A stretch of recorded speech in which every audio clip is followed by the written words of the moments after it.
great to be here today with Rob Locascio. It's awesome. He's the CEO of LivePerson. He's also the longest standing founding CEO, going on his 27th year.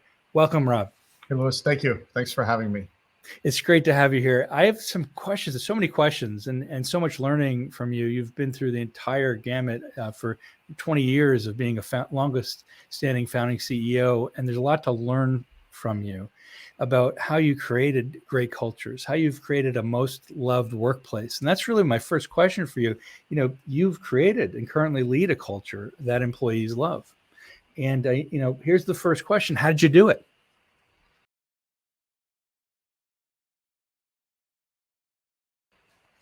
It's interesting. I mean, first of all, culture is an ongoing work in progress. I can tell you, and even on my board, I have Fred Mosler, who was running Zappos with Tony Hsieh, and Jill Layfield, who was over at the CEO of Backcountry, and they're very culture. They were culture-focused CEOs. I brought them on my board, and it's another gentleman, Peter Block, wrote about community. So we really believe in it. And 11 years ago, we actually. There were about 400 of us at the time. There's 1,500 now, but we decided to put our values in place, like our core values. And we actually spent I think 6 or 8 months. We invited the whole company in to give ideas, and then we collected them as a small group, and then we actually took off. For the entire company shut down for three days. We went to Israel because we had this operation over there, and we all worked through it. And then we voted whether we would have the values put in place. And we said, if the vote doesn't get 98% of the people, we wouldn't put the values in place, and we continue forward because you have to live them. We talked about what it's like to be living them. And so we developed it was be an owner and help others and create meaningful connections. And these were the 3 that we had, and we put them in place. And then we started to we changed even how our physical workspace, we broke all the walls down there's no cubicles, no offices for connection. We ran our events and our meetings around connection before content. We put people in circles instead of everyone in a line looking at the back of each other's heads. Everything we did, we started to build around connection and community and our values, and we trained in on them and stuff like that. So that's how it got started. And I guess that really put in a framework so that as we evolve the values, we're able to kind of snap them into something that already exists. But I think the biggest part about what makes us unique is we're kind of one part connection, and people want to feel like they're connected to each other, and it's just natural to help each other, help others. And then we're one part entrepreneurial, and the idea that be an owner and we have one called Dream Big now. We've added another one, Dream Big. And so we have this interesting combination. People who come here who do well are very connected people, but they're also very entrepreneurial people. And that's kind of, I think, what makes our culture unique. What's really cool about that is I see so many most loved workplaces that combine what they provide to their customers with what they live inside of their company. And that's exactly what LivePerson does. You provide this community, you provide a learning community. They are entrepreneurial. Your customers are very much like the people who are inside your company. Yes, and the meaningful connections at the time, although we just revamped the values again, interesting enough. But the meaningful connections was what our software does. It's what we believe in. So we create that as the golden thread. And I think when you think about culture, if you can get the golden thread between your customers, your products, and you, it kind of makes it easy. We know why we're all here. So I think, this is what's given us, I think the type of company that we can be most loved workplace. But like I said, I definitely wake up in the morning and I talk to like I said, Fred was at Zappos, which I started this journey because I was watching a TV program, CBS Morning, and at that time, 11 years ago, Tony Hsieh was being profiled, and Zappos was the #1 company to work for. It won I went and I flew out to Vegas and met with Tony and spent a day with him and walked around Zappos's headquarters, and I was like, oh my God, we are just so far from this. people are living, and they were delivering happiness is their value. And they talked all the stories about delivering happiness to customers and the things they did. And I said, my God, we're just not even like this. But it set me on the path, like the high bar. Tony set me on the high bar of, this is what a real company with real, and every day I wake up and think, man, we are so far from that bar. We are so far from that bar. So that's a great segue into the next kind of question or area is, what things could you do better to get to that bar that you're setting for yourself?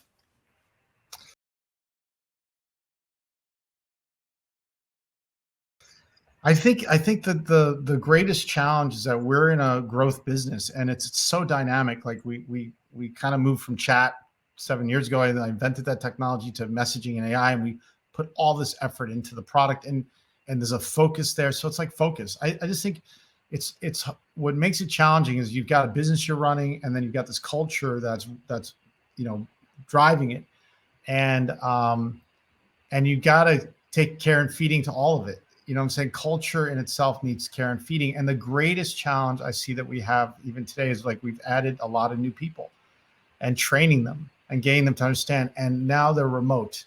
The greatest challenge for all of us is that we normally onboard people into physical offices, and there's a lot of information that's transferred without speaking. Like, you see the office, you see how we act, you see how meetings would take place. And people pick that up. You don't even need to write down, like, here it is, and this is what you do. They're like, oh, I'm in a meeting, and this is kind of different. Oh, is this the way we run meetings? And they start to take mental notes.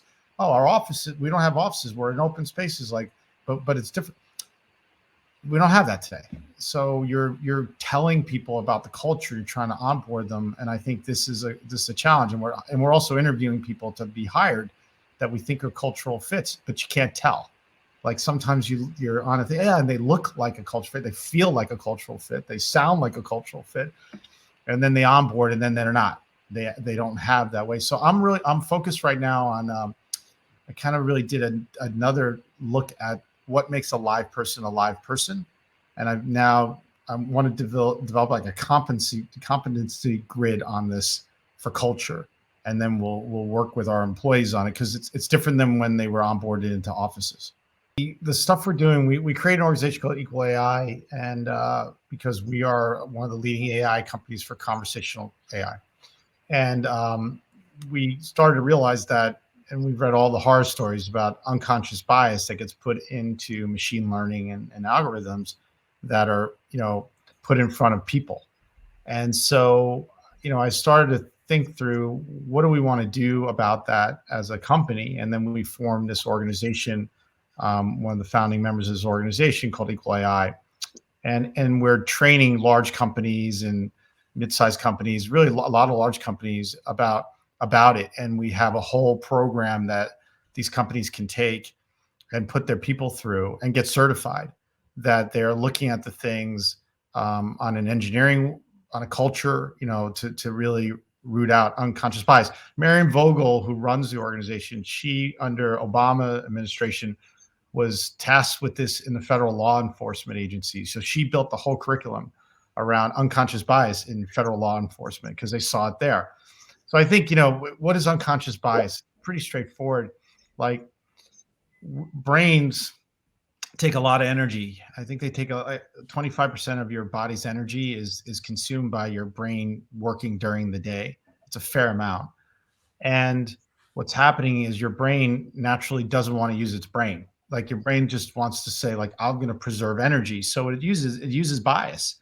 It basically unconsciously tries to make decisions about people, especially based on stuff that we don't even understand, like stuff that went back to the prehistoric days, where we were on Earth, and we were part of communities, small communities, tribes. And I back then, somebody came into your group and they looked differently, they would maybe kill you. So automatically we got, okay, that person's different than me, they're probably going to harm me. And that stayed in our brain. Color, sounds, looks and feel, obviously, race, all that stayed inside of us. And we don't even know it's there. That's the unconscious part.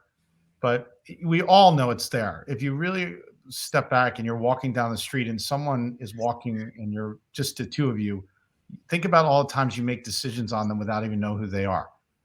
I'm scared. I'm not. I've got to be cautious. I'm not. Why is that? So this is not our fault. That's how I look at it. We weren't raised like this. We were programmed like this.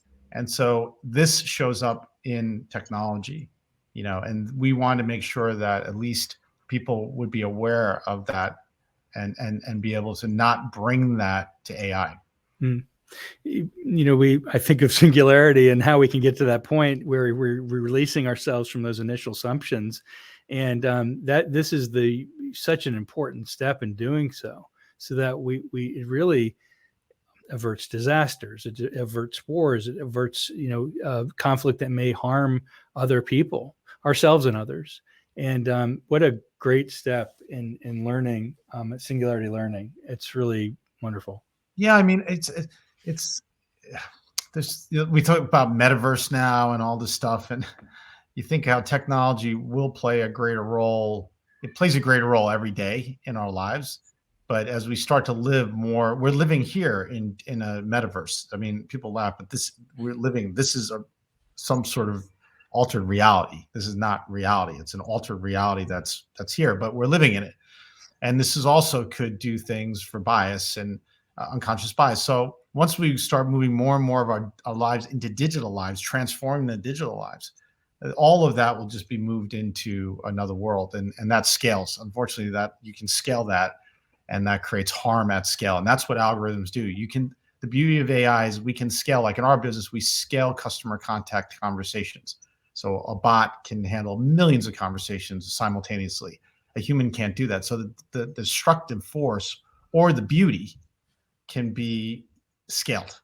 And we just want to make sure we're scaling, the beauty of it, not the destructive nature of it. The 80-20 has to go in the beauty way rather than the 20. It's excellent. Well, the other thing is too, this is something that, some CEOs like to answer, some don't, to admit where we've gone wrong, we could do better. Right. Let me just ask it straight out, right, like this. I know people like to hear about, they've had mistakes they've made before. And let's just ask it like that. What's the biggest mistake you made in this, and how did you correct it?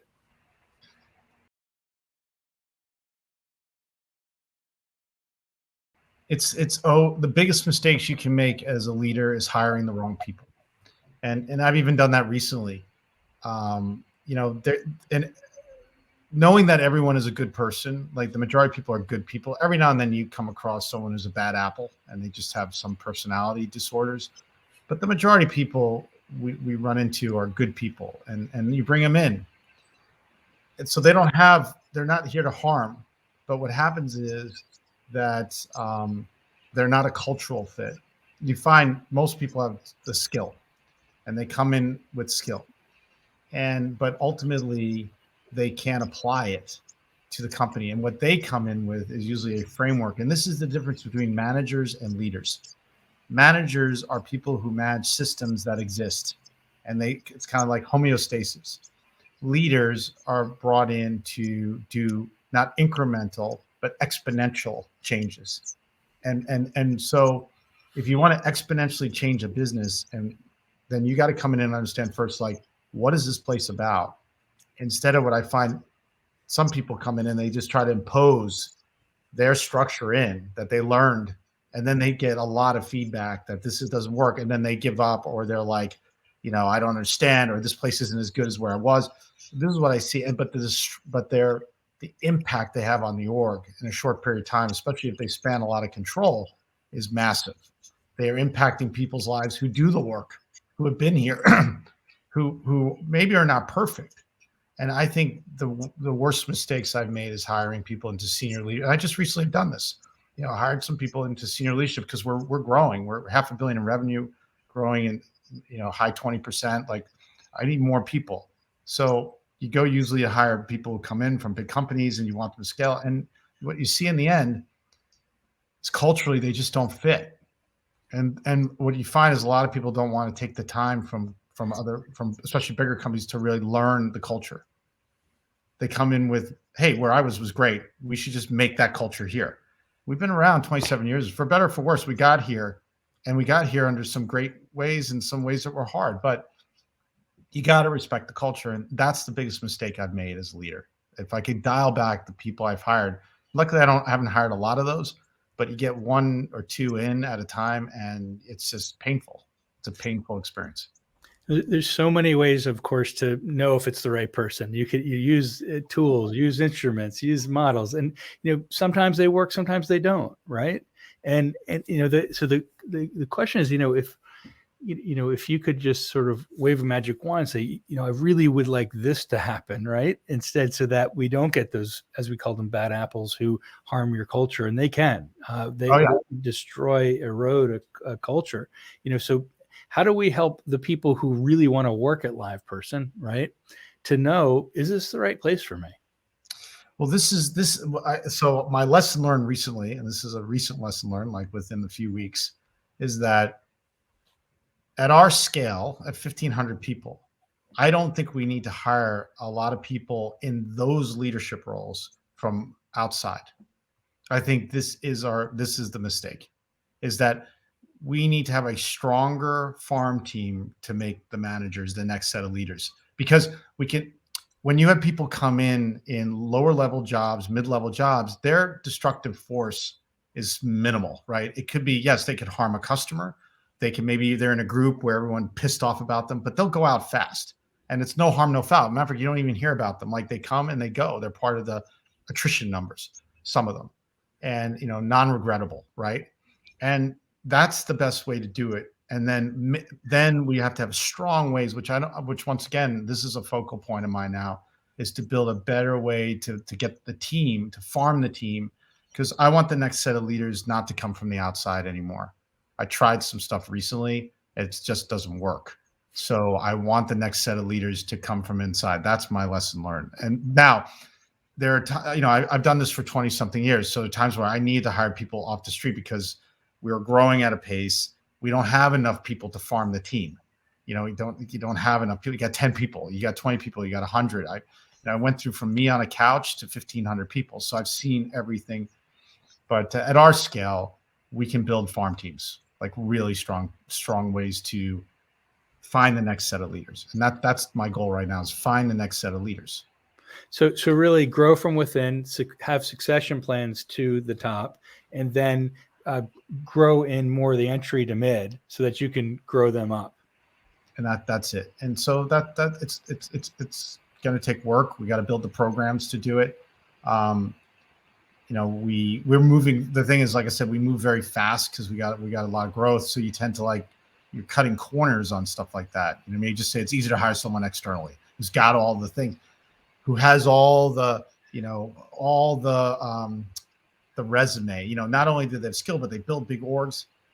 What you realize culturally, that the part is culture. And what I've realized lately through one or two examples recently, experiences, that the culture here is very strong. Like, when a leader comes in and they're not a cultural fit, the red flags go up. Now I find the company, because we're about connection. People are very patient. They're like, let me connect with this person. Let me fill them out. They're individual. I want it. But within about 3 months, it's like the red flags just go up. Like, this person doesn't do this, they're that, and then now on your 5th month, what I see is the good people are like, I may not want to work here. Yeah. This is what they realize. They'll come and say, look, I can't do my job, and I love this place. I had a conversation like this for a second. People cry. I love this place, and I helped build it, but this person is not aligned to our culture. And it makes me think, what type of company are we now? That's as a CEO, you're like, God, we spent so much time building culture. And now a person who's really a great cultural fit, who's shown they can deliver, is feeling like maybe this is not the right place for them. That's a painful moment. That's a moment of learning. And they call them growing pains, different types of ways of identifying that feeling that people have, especially when they have such love and they have this realization that things have changed. And we have those in relationships. Oh, things have changed. You've changed. We've grown, or whatever it may be. And what I'm hearing you say is, being the longest standing founding CEO, you want to capture and enliven what really helps you succeed. You want to enable it consistently, like you did with Peter Block, with creating a community back in the beginning. And you went off site, you went to Israel, you developed this wonderful culture that everybody agreed on, 95%. It's about doing that again, right? In a different way. And the two things you said were wonderful. Do this and do that. Isn't that cool? Because the do this and do that's are the things that we know as a person feed our souls, feed the love for our company. Yeah. Yeah. And that's the thing. Like, people, why are people here? You know, like, you can work anywhere, right? Why are people here? And they're here because they feel like this is a place that they can grow. They feel like this is I don't like to use the word family, but it has a familiar thing. It's a thing that I feel like I can be me. And I've always wanted to be me. And most people work in companies, they can't be them. And that's what happens. Then they start building these weird personalities to get through the jujitsu of a company, you know, and then working, I got to think that I'm going to fake it, and they fake it to make it. And when people come here and they fake it to make it, it's hard. Like, I've seen it, and it's like, I pick it up and you're like, God, you're faking it to make it. And so even times where it's interesting, well, when we did physical, I do meetings with all the new recruits who have been hired. And I'll do a meeting, talk about the culture and the company and the history. I can see in a room, I remember we put 15 or 20 people there. I could see in the room, I go around the room, ask people stuff. And I would see immediately, this person shouldn't be in the company. And I started to make notes. I told the trainer, the person who's doing the onboard, I'm making a note. I don't think this person should be in the company. Follow them and see if I'm right. And inevitably, I was right. I had a guy once we were all about connections. So we sit in a circle, and he put a briefcase next to him, like his laptop, so that no one was next to him. Like, it was like, literally, we're all next to each other except the one chair next to him. And his chair was off the circle. It wasn't even in the circle. And I went around, everyone explained, and I was talking to him. I could see, I'm like, what is this guy doing here? How did he even get in this company? And I found out what company he came from, which is a bad cultured company. I knew this company had very bad culture. I said, how the hell did he get in here? Because he has a skill. Yeah. So. It's the skill, not the will or the fit, right? You can have the skill, but not the will and the fit, and it won't work. And what I'm hearing about the do this, do that, let's see, I'm going to test my assumption, is that the do this and do that are really be yourself, be authentic, have psychological safety that you're not going to be harmed for being who you are. You're going to be celebrated for being yourself. And if you're something else and you're trying to put an air on or be someone that you're not, it's just not going to work. Right, but it even happens to me. Like and recently, it's good thing to have a talk about culture, because recently I've had this example. I've seen, once again, these are good people. I'm not making judgment on their character. They're not stealing, cheating, and lying. You know what I'm saying? These are good people, but it even makes me feel uncomfortable. Imagine I'm in meetings with somebody and I'm like, I'm uncomfortable, but I'm dealing with it because as a human, even though I know deep down, this doesn't feel right. I've been in this company long enough to know this doesn't feel right. Like, I'm the CEO, I'm the founder, but then I put up with it. You just put up with it. And you're like, this person, they say things the wrong way. They talk, and I'll give feedback. I will give feedback and say, look, that's not the way we do things. And it goes on. And then I'm in meetings and I'm like, I feel bad. I'll walk out of a meeting. I'm like, I don't feel inspired. I feel like I'm scared. Like, is this person really going to do good for the company? And so I think about, but I'll put up with it. We always do it. Everyone always says we never fire people quick enough. We never exit them quick enough. So we go on. Maybe they're going to change. Maybe I don't understand something. I don't understand. Maybe because they had this great, success. Maybe I don't understand something. And this is the CEO. I have a podcast called Over the Wall, and we talk about the psychology of being an entrepreneur, being a leader. And it's like, then you get it, your brain starts working in these periods. The bottom line is this: I'd rather just like go at it, and maybe we don't make it, but at least we don't make it with a team of people that want to make it. You understand? Like, I always felt like we're going to give it our best, but at least I know when I go to work, I know I'm working with people that care, have a heart for the business, and culturally, I don't have to think through the jiu-jitsu. And so then I think their impact below, like that was the impact on me. Now the impact below, I don't see half of that. They're doing this stuff. They're doing their thing. Once again, these are good people, but there's something they're doing that's not right for us. It's a challenge, isn't it? Being at literally the top and saying, you have all this noise, right? A lot of noise that it happens. And you have a singular focus of succeeding and achieving, right? And yet, as we grow, as I'll say, in our age, in our title, whatever we might be doing for our own factors of success, a lot happens beneath us and below us and around us and above us, right? And it's often hard to say, well, who else can take that? Who can I trust with it, right?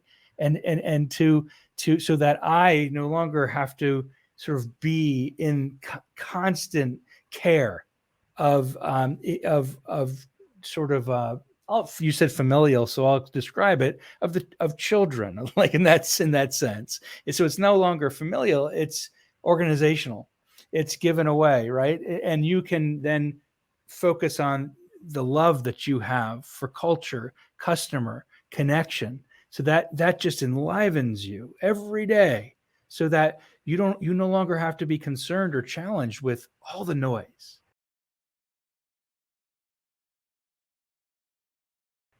Right. And I think the biggest part is this term is used a lot, but the servant leader. And so, like, even myself, I serve the company.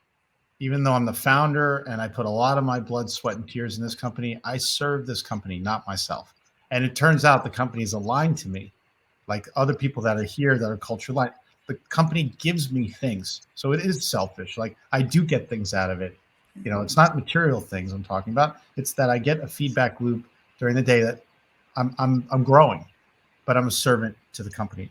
I've said this from day one. Even when I was one person on a couch, I serve the company. The company, which means corpus, by the way. Company comes from the Latin root corpus, which means body. Love that. And so we are a steward. We are stewards of the body, of the whole, and the company itself has its own energy. This is what I've seen. Just because I've been doing it for so long, the company itself has its own destiny. I've known this, and I'm just here to help it get there. And that's all I'm here. I can't do it on my own. It's not all about me. It's not my idea. The company itself just got put into the world. It got birthed. And it's growing, and it's trying to be something, and then it's asking for a community of people to come together to help it get to its goal. And when you think like that, you're a servant leader. I serve on behalf, and I've had like these leaders, they come in and you feel like you're serving them. They feel like they're doing you a favor, like they're doing the company a favor showing up. It's not true. It's really if you give, you get. Give and ye shall receive. You've got to give to get. And so as a leader, you always have to think, is this thing above us? Once you get into you, it's about me and what I can get out of this thing, not what I can give first. Then we got a problem. And I believe that's how true growth occurs, Rob. I really do. And, and I've seen other companies that are smaller and not growing that have this philosophy that no one will ever love the company as much as I do. Other people will never work as hard as I do. And I've heard a lot of founders who say that. I think you have too, right? And they say, well, everyone, go have fun, everybody. It's playground time. And I can name some people. I won't. I think you know who I'm talking about. So, I won't call him out on this. I think, by the way, that is a very destructive way of leading a company. I do. I believe that when we say, have fun, here's my yard and pool, I want you to have a big house party when I go away and destroy the place, you're not going to grow to 1,500, to 1 billion, to 3 billion. It's just not going to happen. People have to believe that they're part of something greater and give of themselves enough that they serve the customer in a deep way and the company in a deep way. Have to, must. That's right. And so I remember I wish I remember it was about 7 or 8 years ago. I was at a conference and there was a retiring CEO there, and I don't remember who it is. I've told the story a and he ran one of the biggest companies in the country. It was like one of the biggest countries, and he was there for 12, 13 years. And under him, the company did really amazing things. And I remember at this conference, he announced he's retiring. Okay. He was like in his 60s. He was like 65 or something. And he said, and so somebody asked him, what are you going to do next? So that was one question. The other one was like, what are you most proud of? And so the most proud of conversation was like, he goes, I was raised by my family, by my mom, he said specifically, is that when you go into a person's home, like you're there as a guest, that the room should be cleaner and nicer than when you leave. And I'm very proud to say, when I took over as CEO, this company had been around like 50, 60 years. It's in a better place. And I'm very proud of that. The second thing he said is that they asked him, what are you going to do next? He said, well, normally guys like me, they go into professorships, they go venture capital. He goes, I'm going back to undergrad. I'm going to undergrad because I need to learn so much. And people like blown away, like he goes, I'm going to go back to undergrad. And so it really, I so admired this person because I believe in these two things. You always can be learning no matter where you are.